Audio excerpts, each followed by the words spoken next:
أقول لك على سر ما تعرفوش عن حكم محمد علي؟ بعد طرد الاحتلال الفرنسي من مصر كان المفروض أن تتجمع الأحزاب اللي هي زعماء الطبقات الاجتماعية وقتها، وتنتخب حكومة تسير شؤون المصريين وتصحح أوضاعهم وتتلافى الأخطاء السياسية التي وقع فيها البلاد. ولكن مجيء محمد علي قلب المعادلة ودمر القوة التي أنشأها المصريون لأنفسهم على مدار قرون. كان معظم قوة الجيش معاه، فكان بيستعين بالجيش وبمن يواليه من الأحزاب على إعدام كل رأس من خصومه، ثم يعود بقوة الجيش وبحزب آخر على اللي كان معاه في الأول.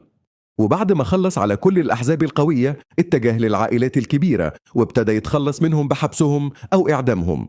بعد كده ابتدى ياخد الأسلحة اللي مع العامة، ودي كانت أهم عناصر قوتهم. دي من الحاجات اللي طردت الفرنسيين، ما كملوش 3 سنين عشان كان في مقاومة شعبية ليهم، بعكس الاحتلال البريطاني اللي قعد حوالي 74 سنة، وده كان بحجة إنه يحافظ على الأمن. بس الآثار السلبية على كده إنه زال الشجاعة وروح المقاومة والكرامة منهم، وبكده ما كانش في مصر حد يقدر يعترض أو يقف قصاده، لأنه هيتعدم أو يتم نفيه للسودان. وكانت إنجازاته الحضارية في مصر من تأسيس الجيش والأسطول والصناعة وتنظيم الري والزراعة وحتى البعثات والطباعة والصحف، كانت كلها موجهة لخدمة الوالي.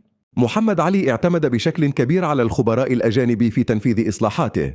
جاب مهندسين وعلماء من أوروبا لتحديث الجيش والصناعة. هذا الاعتماد على الأجانب أدى إلى تهميش المصريين في بلادهم، حيث لم يكن لهم دور كبير في عملية التحديث.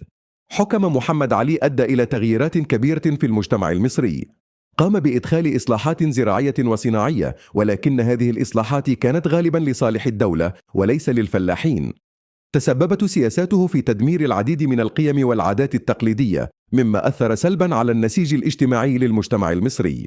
في الآخر عايز أفكرك تعمل سبسكرايب ولايك وتشاركنا حابب نتكلم عن إيه في الفيديو اللي جاي.